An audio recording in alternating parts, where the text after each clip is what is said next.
তো উনি কোনো কিছু তো একটা ডিল করে এসেছেন, সেই দলে গেলে উনি কোনো লাভের আশা দেখেছেন।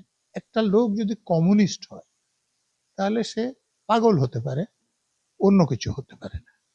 তাহলে একটা লোক কালকে কমিউনিস্ট ছিল, সিপিএম, আজকে সে তৃণমূল হচ্ছে, কালকে তৃণমূলকে যে ওরকম কথা বলছিল সে আজকে সিপিএম কে ওরকম কথা বলছে, সে হয় আপনাকে মেনে নিতে হবে যে তিনি পাগল হয়ে গেছেন, আর না হলে তিনি কোনোদিনই রাজনীতি করতেন না। সৎ, মেরুদণ্ড সোজা, নিরপেক্ষ লোকের পক্ষে মমতা ব্যানার্জির সঙ্গে কাজ করা সম্ভব নয়। আপনাকে কি কোনোদিন তৃণমূল বলেছে যে আপনি আমাদের দলে এসে কাজ করুন, এরকম কোনো অফার পেয়েছিলেন? দেখুন, এটা নিয়ে আমি আলোচনা করতে চাই না। অনেকবার ওনার ঘরে ঢুকে আমি বলেছিলাম যে আপনি ঘুষ খাবেন কিনা সেটা আপনার ব্যাপার, কিন্তু এই ঘুষ খাওয়াতে আমার নাম যুক্ত করা যাবে না। একদম পরিষ্কার সামনাসামনি বলেছিলাম যে আপনার মতো একজন অসৎ মহিলা আমার জন্মদিনে শুভেচ্ছা পাঠিয়েছে, তাতে আমি মর্মাহত। একই সঙ্গে যারা চুরি করে, ডাকাতি করে, ধর্ষণ করে, তাদেরকে আমরা তৃণমূল বলি। তাহলে উনাকে যদি এখন উনার সংজ্ঞা অনুসারে বলে যে তুমি চোর, তুমি ডাকাত, তুমি ধর্ষক, উনি কি উত্তর দেবেন? যার হাতে থেকে পতাকাটা নিচ্ছেন তাকে তিনি কি কি বলেছেন? যে তিনি কয়লা চুরির টাকা খেয়েছেন, তিনি গরু চুরির টাকা খেয়েছেন। ইডি বা সিবিআই তার বিরুদ্ধে তো যথাযথ ব্যবস্থা নেয়নি। তৃণমূলে গণতান্ত্রিক পরিবেশ আছে। ওই যে ঢাকায় একটা জোক আছে না, যে ঘোড়ায় হাসবো, ওখানে মমতা ব্যানার্জি ছাড়া আর কারো কিছু বলার কোনো রকম অধিকার আছে বলে আমার জানা নেই। হতে পারে যে আমি ভুল জানি। সিপিএম একটা লোক যেটা করছে, একটা বামপন্থী দল, সেখান থেকে যখন একদম নীতিহীন একটা ডানপন্থী দলে সে যাচ্ছে, তখন আলোচনা হওয়াই তো স্বাভাবিক। এই শিক্ষক নিয়োগের দুর্নীতি, দেখুন যাদের যোগ্যতা নাই, টাকা নিয়ে তাদেরকে চাকরি বিক্রি করে যাদের যোগ্যতা আছে তাদের বঞ্চিত করা হচ্ছে। এটা কিরকম নীতি? আমি রেল বোর্ডে মমতা ব্যানার্জির, সে বারবার টেলিফোন করে অনুরোধ করার পর কাজ করতে গিয়ে যেটা দেখেছি, মমতা ব্যানার্জি একদম আপাদ মস্তক অসৎ একজন মহিলা। তো তার সঙ্গে কোনো সৎ মানুষের পক্ষে কাজ করা সম্ভব নয়। অতিকুর রহমান রীতিমতো তিনি তৃণমূলে গেলেন, অনেকেই বলছেন মুসলিম নেতারা মির্জাফর হয়। কারণ কেন তারা বিশ্বাসঘাতক হয়? আমার সঙ্গে রয়েছেন আইপিএস নজরুল ইসলাম। সত্যি মুসলিম নেতারা মির্জাফর বলে দাগিয়ে দেওয়া হয় অন্য দলে গেলেই, কি বলবো? এটা একদমই ঠিক নয়। কারণ মীর জাফর যে ব্যক্তিটির নাম বলছেন, সিরাজের বিরুদ্ধে ষড়যন্ত্রে তিনি একাই ছিলেন না, জগৎ শেঠ ছিলেন, অমিচাঁদ ছিলেন, আরো অনেকে ছিলেন। মীর জাফর নাম বলা হয়, তাদের নাম বলা হয় না। তেমনি আবার অন্যরকম উদাহরণও আছে। যখন ভগৎ সিংকে ফাঁসি দিতে হবে বলে যে জজ সাহেব তার চাকরি ছেড়ে দিয়েছিলেন, তিনি কিন্তু মুসলমান ছিলেন, এবং তার সঙ্গের একজন সহকর্মী তাকে অনেক প্রলোভন দেওয়ার পরও তিনিও মুসলমান ছিলেন, ভগৎ সিং এর বিরুদ্ধে তিনি রাজসাক্ষী হতে রাজি হননি। তো অন্যরকম তো উদাহরণ, হ্যাঁ, মানে আমি তো মীর জাফরের সঙ্গে যারা ছিলেন তাদের উদাহরণ দিলাম, আবার এমন লোকদের কথা বললাম যেখানে মুসলমানরাই সঠিক কাজ করেছে, তাদের সঙ্গে যে হিন্দুরা ছিলেন তারা সেই সঠিক কাজটা করতে পারেননি, এরকম। এই যে দেখলাম ডায়মন্ড হারবারে দুটো প্রার্থীকে কালকে একসাথে দেখলাম, এটাই রাজনীতি? দেখুন, আপনি যে কথাটা জিজ্ঞেস করছেন, যিনি সিপিএম থেকে তৃণমূলে যোগ দিলেন এবং যার হাত ধরে যোগ দিলেন, দুজনের একজনকেও আমি ব্যক্তিগতভাবে চিনি না, জানি না। গণমাধ্যমে যা দেখেছি সেইটুকু মধ্যে আমার জানা সীমিত। এর দুটো দিক আছে। যেমন যিনি সিপিএম থেকে বেরিয়ে তৃণমূলে গেলেন, তার কিছু বক্তব্য আছে যে ওখানে বেলডাঙাতে এসব কাজ করার পর হুমায়ুন কবিরের সঙ্গে তিনি যে দলে এতদিন ছিলেন সেই দলে মিটিং করাটা মানা যায় কিনা। দেখুন, এই ব্যাপারে তো মতপার্থক্য হতেই পারে। শুধু হুমায়ুন কবিরের সঙ্গে কথা বলাটা, যেমন আমি এই দুটো দলের কোনোটাতে নেই, কিন্তু আমারও ভালো লাগেনি। এরও আগে যখন বামপন্থী সিপিএম দলের লোকেরা আব্বাস সিদ্দিকী বা এরকম লোকদের সঙ্গে কথা বলেছিলেন, আমার ভালো লাগেনি। অতএব সেখানে প্রতিকূল যেটা আপত্তি তুলছেন সেটা মানে সত্যিকার তার খারাপ লাগার কারণ আছে। কিন্তু আমি যে দলটা অনেকদিন ধরে করছি, যে দলের নীতিতে বিশ্বাস করি, সেই দলের কোনো নেতার ব্যবহার খারাপ লাগছে বলে আমি ঠিক উল্টো দিকের দলে গিয়ে যোগ দেব, যার আমি বিরুদ্ধে অনেক কথা বলেছি।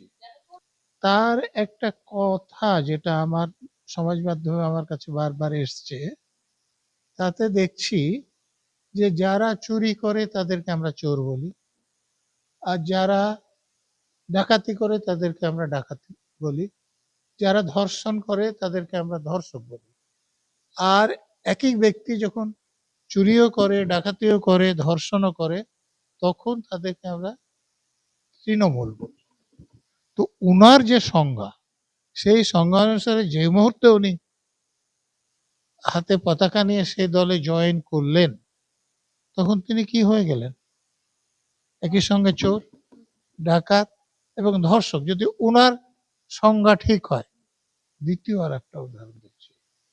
দেখুন, তিনি যার হাতে থেকে পতাকাটা নিচ্ছেন তাকে তিনি কি কি বলেছেন? যে তিনি কয়লা চুরির টাকা খেয়েছেন, তিনি গরু চুরির টাকা খেয়েছেন। ইডি বা সিবিআই তার বিরুদ্ধে তো যথাযথ ব্যবস্থা নেয়নি। এবং আপনারা তো এটাও প্রচার করেছেন যে ডায়মন্ড হারবার কেন্দ্রে তিনি তার বিরুদ্ধে প্রার্থীও ছিলেন। তো তার বিরুদ্ধে আজ যেসব কথা বলেছেন, তিনি তার হাত থেকে পতাকা নিচ্ছেন এবং সেই লোক তিনি এতদিন কাল পর্যন্ত যে পার্টিতে ছিলেন সেই পার্টির নেতাদের সম্পর্কে যখন কথা বলছেন, তখন তিনি আগে যদি সত্যিই পার্টি করে থাকবেন মন থেকে, তাহলে তার কিরকম লাগার কথা। তিনি পুলিশদের হ্যাঁ, আমার সাথে ডিল হয়েছে, স্যার সত্যিই কি ডিল হয়েছে? আপনার কি মনে হচ্ছে? দেখুন, ডিল হয়েছে কিনা সেটা খুব ছোটখাটো প্রশ্ন। কারণ উনি একটা দল করছিলেন, সেই দল থেকে অন্য দলে যাচ্ছেন, তখন নিঃসন্দেহে সেই দলে গেলে উনি কিন্তু লাভের আশা দেখেছেন। সেই লাভটা কোনো এমএলএ, এমপি, কিন্তু অভিষেক বন্দ্যোপাধ্যায় তো বলছে, ও এসেই বলেছে আমার কোনো এমএলএ টিকিট চাই না। সে তো মমতা ব্যানার্জিও অনুব্রত মণ্ডল সম্পর্কে বলেছিলেন যে আমি ওকে এমএলএ তে দাঁড়াতে বলেছি, ও দাঁড়াতে চায় না। আমি ওকে এমপি সিটে দাঁড়াতে বলেছি, ও হতে চায় না। তো নিজের দলের লোকেদের সঙ্গে এরকম বলতেই পারেন। উনি মানে তার আগের যে দল ছিলেন সেই দল থেকে ছেড়ে এখন আপনি যার নাম বলছেন তার দলে জয়েন করেছে। তো উনি কোনো কিছু তো একটা ডিল করে এসেছেন, এটা তো উনি এখন বলতে চায় না। অভিষেক বলছে হ্যাঁ আমি ডিল করে এসেছি। কারণ কেন? আমি ডিল এটাই করে এসেছি বিজেপি কে তাড়ানোর।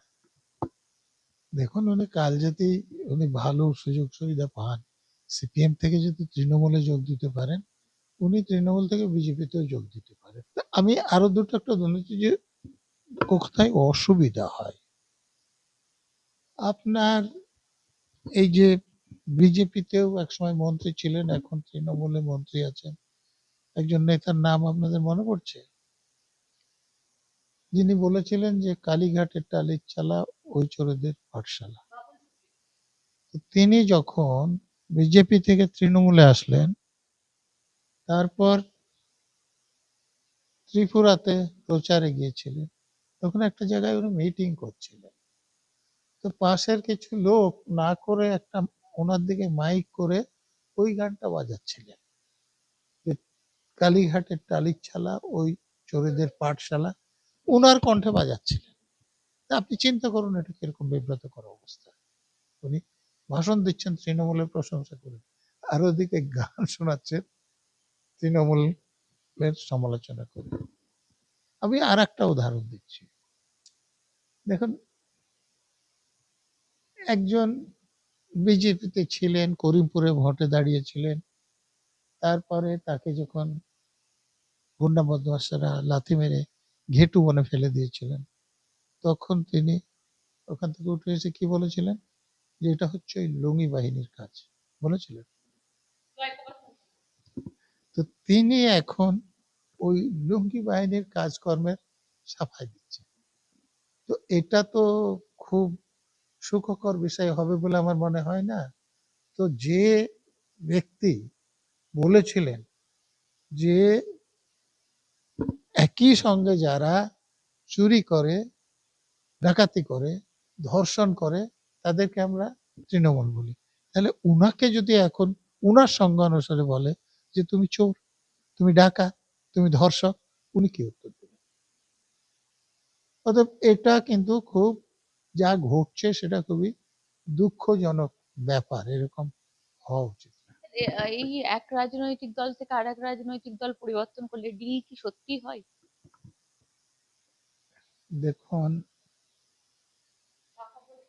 এখন খুব কম রাজনৈতিক নেতা আছেন যারা নীতির জন্য রাজনীতি করে।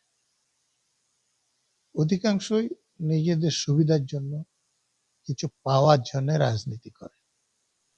লুঙ্গি বাহিনীর কথা যিনি বলছেন তার উদাহরণ দিলাম, ওই কালীঘাটের টালি চালা যিনি কথা বলছিলেন, তাদের কোনো নীতি আছে? নীতি থাকলে এটা করতে পারেন? অভিষেক বন্দ্যোপাধ্যায় বলছে গণতান্ত্রিক পরিবেশ আছে তাদের ওখানে, এই, যেতেই পারে, কথা বলার মতো পরিবেশ আছে, ইয়ং জেনারেশন যারা টেলিভিশনে কথা বলছে তারা আসুক। তৃণমূলে গণতান্ত্রিক পরিবেশ আছে?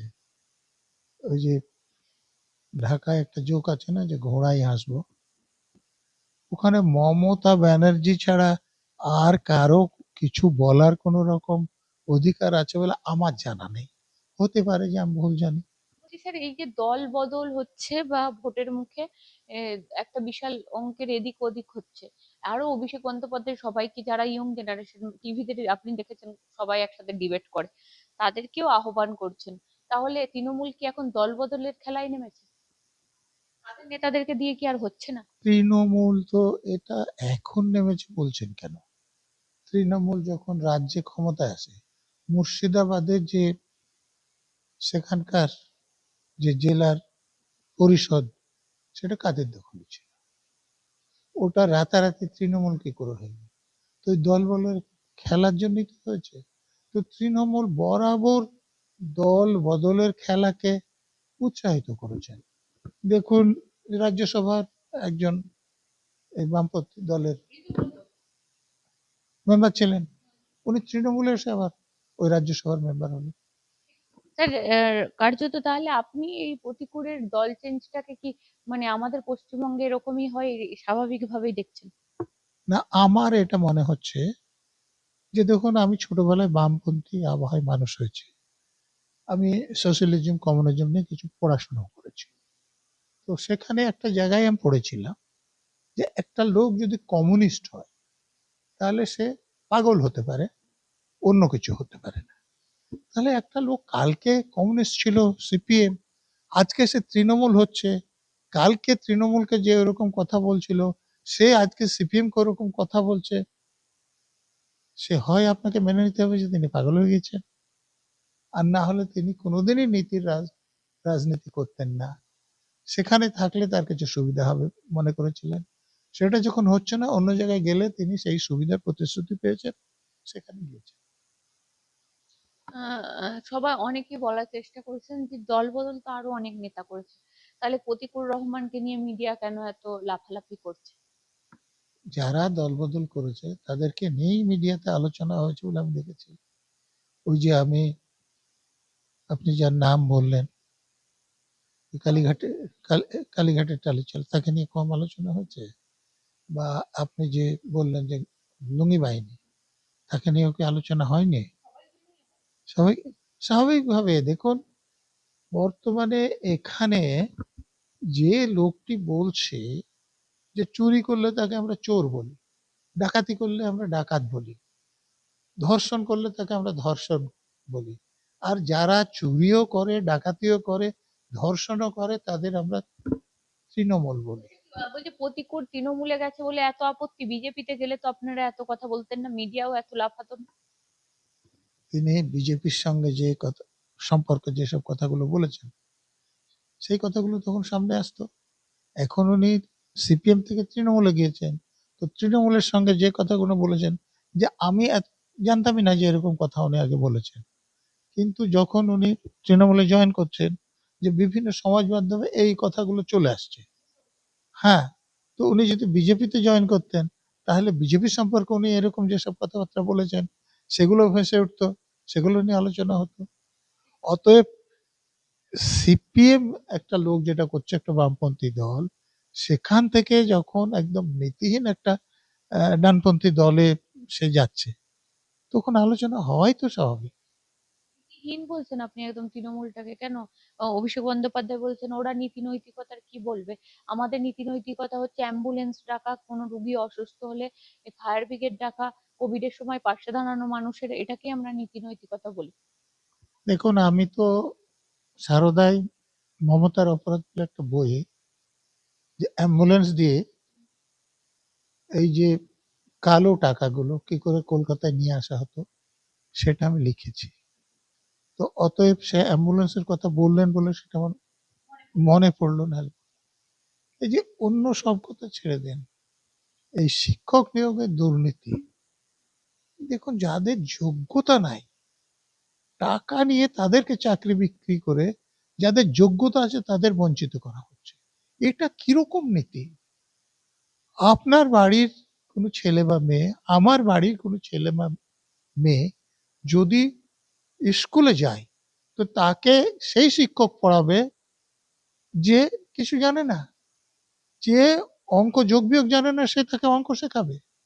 আর যে এবিসিডি জানে না, সে ওকে ইংরেজি শেখাবে। যে অ ক খ ঠিক মতো লিখতে জানে না, সে ওকে বাংলা শেখাবে। আপনাকে কি কোনোদিন তৃণমূল বলেছে যে আপনি আমাদের দলে এসে কাজ করুন, এরকম কোনো অফার পেয়েছিলেন? দেখুন, এটা নিয়ে আমি আলোচনা করতে চাই না, অনেক অনেকবার। তো সেটা তবুও মানে আপনিও অফার পেয়েছিলেন, সেটাকে প্রত্যাখ্যান করেছেন। অবশ্যই। প্রত্যাখ্যান করেছিলেন তৃণমূল আমি এতটা মনে করি দুর্নীতিগ্রস্ত কোনো ছিল? সৎ, মেরুদণ্ড সোজা, নিরপেক্ষ লোকের পক্ষে মমতা ব্যানার্জির সঙ্গে কাজ করা সম্ভব নয়। আমি রেল বোর্ডে মমতা ব্যানার্জির, সে বারবার টেলিফোন করে অনুরোধ করার পর কাজ করতে গিয়ে যেটা দেখেছি, মমতা ব্যানার্জি একদম আপাদ মস্তক অসৎ একজন মহিলা। তো তার সঙ্গে কোনো সৎ মানুষের পক্ষে কাজ করা সম্ভব নয়। যতগুলো রয়েছে তারা সততার সাথে আপোষ করেই রয়েছে, মানে অসততার সাথে আপোষ করেই রয়েছে। সে ব্যাপারে কোনো রকম সন্দেহ থাকতে পারে না। দেখবেন যে আমি আনমাস্কিং মমতা ব্যানার্জি বলে একটা বই লিখেছি, হার্ড ডিসঅনেস্টি বলেও একটা বই লিখেছি। তো সেখানে আমি এই ব্যাপারটা পরিষ্কার লিখেছি প্রমাণ সমেত, যে তিনি কতটা অসৎ। তো এই রকম অসৎ ব্যক্তির সঙ্গে কেউ যদি কাজ করতে পারে, অবশ্যই তাকে অসৎ হতে হবে। স্যার, মমতা ব্যানার্জি যে অসৎ, আপনি মমতা ব্যানার্জিকে কোনোদিন জানিয়েছিলেন? হুম। কবে জানিয়েছিলেন? আমি তো দিল্লিতে যখন ওনার সঙ্গে রেল ভবনে কাজ করছিলাম, তখনই জানিয়েছিলাম। সরাসরি বলেছিলেন? সরাসরি বলেছিলাম। উনি একটা কেস আমাকে দিয়েছিলেন, সেটা যখন জানলাম যে উনি টাকা নিয়ে অপরাধীকে উনি ছেড়ে দিয়েছেন, তখন ওনার ঘরে ঢুকে আমি বলেছিলাম যে আপনি ঘুষ খাবেন কিনা সেটা আপনার ব্যাপার, কিন্তু এই ঘুষ খাওয়াতে আমার নাম যুক্ত করা যাবে না। একদম পরিষ্কার সামনাসামনি বলেছিলাম। তো উনি আপত্তি করলে প্রচুর রাগারাগি করছিলেন। আমি বললাম যে আমি প্রমাণ ছাড়া কথা বলি না, আপনি বলুন, আপনার আমার কাছে তো প্রমাণ আছে, আপনাকে আমি দেখিয়ে দিচ্ছি, ভিডিও আছে। তো উনি দেখতে আসেননি, উনি যাদেরকে ওখানে ডেকেছিলেন তারা আসেননি, কিন্তু ওখানে যিনি সেক্রেটারি ছিলেন উনি আমার ঘরে এসে ভিডিও দেখেছিলেন, তারপর মাথা নিচু করে বেরিয়ে চলে গিয়েছিলেন। তা আপনি আপনার জন্মদিনে শুভেচ্ছা বার্তায় কি বলেছেন? দেখুন, উনি আমার বইয়ের লেখা জাল করে সুপ্রিম কোর্টের রায়ের অংশ জাল করে আমার বিরুদ্ধে প্রসিডিং করেছিলেন যে আমাকে উনি ডিজি হতে দেবেন না এবং আমাকে পেনশন পেতে দেবেন না। আপনারা কতটা জানেন জানি না যে আমি রিটায়ারমেন্টের 7 বছর পরে রেগুলার পেনশন আমার চালু হয়েছে, এবং যে ওই প্রসিডিংটা করেছিলেন এই গত মাসের 12 তারিখে ক্যাট সেটাতে যে অর্ডার হয়েছিল সেটা বাতিল করেছে, অর্থাৎ আমার পক্ষে রায় হয়েছে। তো এইসব যখন করছেন সঙ্গে সঙ্গে ওনার যেটা কায়দা যে উনি প্রথমে আমার বিরুদ্ধে কোনো প্রসিডিং করলেন, তারপরে আমার জন্মদিনে শুভেচ্ছা বার্তা নিয়ে বাড়িতে আমার কাছে লোক পাঠিয়ে দিলেন। তো এটা ওনার যে এরকম নোংরা খেলা, এটাতে আমার প্রচন্ড খারাপ লাগে। তা আমি ওনাকে এটা উত্তর দিই, দীর্ঘ উত্তর ছিল, কিন্তু মূল কথাটা এরকম যে আপনার মতো একজন অসৎ মহিলা আমার জন্মদিনে শুভেচ্ছা পাঠিয়েছে, তাতে আমি মর্মাহত। পরিষ্কার চিঠিতে লিখে দিন। আরে আমার যে আনমাস্কিং মমতা বইটা আছে সেখানে চিঠিটা পুরো ছাপা আছে, আপনি দেখে নিন। আমি কোনো লুকোচপা করিনি। তখন তিনি মুখ্যমন্ত্রী এবং পুলিশ মন্ত্রী এখনকার মতোই, এবং আমি আইপিএস অফিসার। তিনি, হ্যাঁ, তিনি যে বিভাগ দেখেন হোম পুলিশ ডিপার্টমেন্টের অধীনেই আমি কাজ করি, কিন্তু আমি যেটা সঠিক মনে করি সেটা সব অবস্থায় বলি। তো উনি মুখ্যমন্ত্রী, তার অধীনে আমি কাজ করছি, তো তার কাজ আমার ভালো লাগছে না সেটাও আমি খুব পরিষ্কারই তাকে জানাই।